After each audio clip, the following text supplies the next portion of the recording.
We're going to walk through 7 really important competencies that we identified that for us underlie effective college or university leadership. The top survey item that was rated as very important by respondents was this idea of behaving in a way that's trustworthy, consistent, and accountable.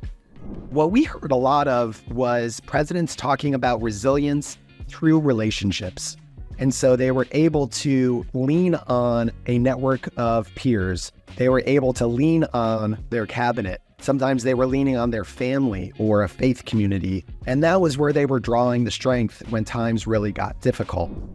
Ways in which presidents were able to bring their own voice into communications so that it didn't always feel to campus stakeholders like they were getting an official message or something that had been kind of heavily cleaned up or redacted by somebody else or a different office. They felt as if they were hearing the authentic voice of the president in moments where that was critically important.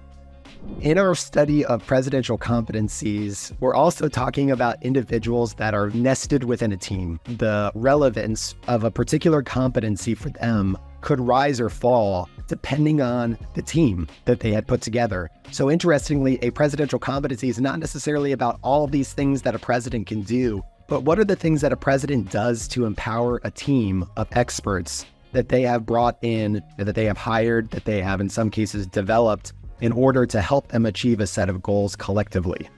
This is a finding that is very closely aligned with some of the work that I've been doing for years. Is critical to developing, to making sure that you don't need to be the smartest person in the room. This is something that you've been reading about and you're hoping to understand or get more answers about what does this actually mean within the context of the presidency today. If you really want to be effective, you need to have the level of self-awareness or critical consciousness to really understand what are my surroundings, what are my identities, and what are the areas where it's critical for me to rely on mentors, to me to rely on sponsors, to me to rely on my board, and just simply say, here are the things that we need to do better, and here are the areas in which I need help. We had a president, and he talked about how long the processes are and how slow we are in the academy to make decisions, and how it was really important for him to gather perspectives from every single stakeholder on campus. And what was really interesting is for him to say, and at the end of the day, I realize that I am now the president. And as a president, I'm the one who actually gets to make that decision.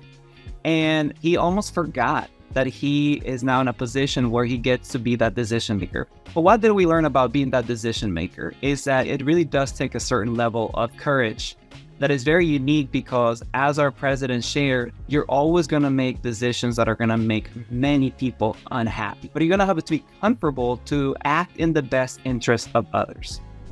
You don't necessarily need to be a numbers person to be a data person. You simply have to be able to understand how to leverage your own skills background, but also leverage a team that complements your skill sets.